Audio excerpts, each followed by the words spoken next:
Hello my dear students, how are you all? I hope you all are good. So today in this video we are going to continue the chapter 4 of your 7th science book, which is heat.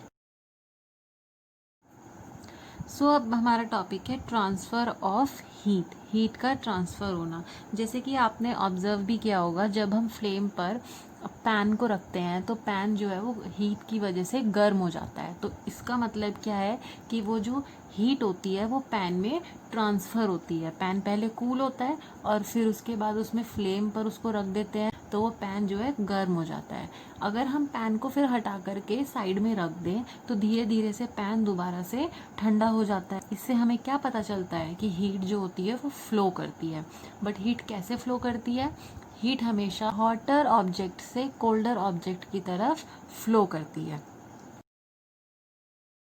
जो ये process होता है जिसमें heat जो है वो hotter and से colder and की तरफ चली जाती है, एक हॉटर ऑब्जेक्ट से कोल्डर ऑब्जेक्ट की तरफ ट्रांसफ़र होती है, इस प्रोसेस को कंडक्शन कहते हैं। ये प्रोसेस आपका कंडक्शन कहलाता है। नेक्स्ट आते हैं conductors and insulators. What is conductor? ऐसे मटेरियल जो हीट को और इलेक्ट्रिसिटी को अपने में से पास होने देते हैं वो कंडक्टर्स कहलाते हैं। For example iron, copper, aluminium. हमारे जो यूटेंसिल्स होते हैं वो भी जो है हमारे एल्यूमिनियम, स्टील और इन सब के बने होते हैं, क्योंकि वो हीट के अच्छे कंडक्टर होते हैं, हीट को अपने में से फ्लो होने देते हैं, और ये साथ ही साथ इलेक्ट्रिसिटी के भी अच्छे कंडक्टर होते हैं। इंसुलेटर्स क्या होते हैं? इंसुलेटर्स कंडक्टर्स के ठीक अपोजिट होते हैं। ऐसे मटेरियल को अपने में से हीट को और इलेक्ट्रिसिटी को फ्लो होने नहीं देते, वो इंसुलेटर्स कहलाते हैं। फॉर एग्जांपल जैसे कि वुड है और प्लास्टिक है, ये हीट के और इलेक्ट्रिसिटी के बहुत बैड कंडक्टर होते हैं, इसलिए इनको इंसुलेटर्स कहा जाता है। नेक्स्ट टॉपिक आता है कन्वेक्शन। कन्वेक्शन क्या होता है? किसी भी हीट का हॉटर ऑब्जेक्ट से कोल्डर ऑब्जेक्ट की तरफ मूव करना कन्वेक्शन कहलाता है। इसको समझने के लिए आप यहाँ पर जो ये डायग्राम देख रहे हैं, इसमें यहाँ पर एक फ्लास्क रखा है, तो इसमें पानी रखा है और इसको धीरे धीरे से गर्म कर रहे हैं। तो होता ही है कि पानी तो ठंडा होता है, लेकिन जब पानी गर्म होना शुरू होता है तो सबसे पहले वो उस एरिया का गर्म होता है जो वो पहले फ्लेम के पास होता है। तो पास वाला जो एरिया है पानी का वो कौन सा है? ये नीचे की साइड का है। तो सबसे पहले ये गर्म होना शुरू होता है। तो सबसे पहले इसके जो मॉलिक्यूल्स होते हैं वो गर्म होते हैं। देन इसके बाद क्या होता है कि गर्म पानी ऊपर की तरफ जाता है और जो ठंडा पानी होता है वो नीचे की तरफ आता है और फिर वो गर्म होता है। इस तरीके से ये प्रोसेस जो मॉलिक्यूल बाय मॉलिक्यूल फ्लूइड्स में जिस तरीके से हीट ट्रांसफ़र होती है एक मॉलिक्यूल से दूसरे मॉलिक्यूल में, ये प्रोसेस जो होता है कन्वेक्शन कहलाता है। नेक्स्ट टॉपिक है sea breeze and land breeze. Sea breeze क्या होती है?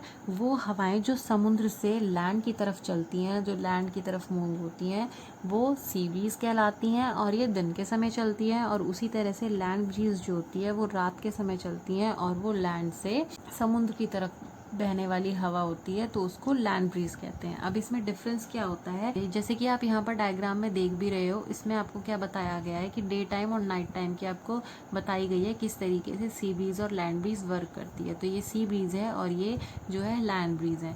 सी ब्रीज में क्या होता है कि जो समुद्र की हवाएं होती हैं वो लैंड की तरफ मूव करती हैं। तो समुद्र से दिन के समय ठंडी हवाएं होती हैं जो लैंड की तरफ जाती हैं, है ना, और जो गर्म हवा होती है वो समुद्र की तरफ वापस चली जाती है और ठंडी होकर वापस लैंड में आती है।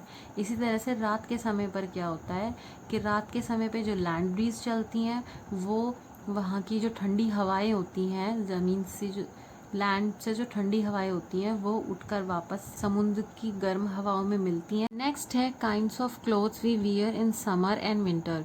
हम समर्स और विंटर्स में अलग अलग तरीके के क्लोथ्स वियर करते हैं। जैसे कि आपको पता ही है समर्स में गर्मी बहुत होती है तो हम लाइट और वाइट और हल्के रंग के कपड़ों को पहनना पसंद करते हैं। ऐसा क्यों होता है कि हम सर्दियों में वुलन क्लोथ्स पहनते हैं और गर्मियों में जो है हमको हल्के कपड़े ही अच्छे लगते हैं, कॉटन के कपड़े अच्छे लगते हैं? तो इसकी वजह ये होती है कि जितना भी सन से आने वाला रेडिएशन होता है और सन से जितनी भी हीट आती है, हमारे जो गर्मियों के जो लाइट कपड़े होते हैं, हल्के रंग के जो कपड़े होते हैं, वो जितना भी रेडिएशन होता है उसको रिफ्लेक्ट कर देते हैं, उसको एब्जॉर्ब नहीं करते हैं, तो उससे हमको गर्मी कम लगती है। सेम इसी तरीके से हमारे जो वुलन क्लॉथ होते हैं वो अच्छी तरीके से बुने हुए होते हैं एक दूसरे में, जो उनके फाइबर्स होते हैं वो इसी हीट को और हमारी जो बॉडी हीट होती है उसको अपने में लॉक कर लेते हैं, जिसकी वजह से हमको गर्माहट महसूस होती है और हमको ठंड नहीं लगती है बाहर की। सो स्टूडेंट्स, आई होप आपको ये चैप्टर अच्छे से समझ में आया होगा इस वीडियो की हेल्प से, और आप इसको घर में भी अच्छी तरीके से पढ़ेंगे और समझने की कोशिश करेंगे। Thank you so much.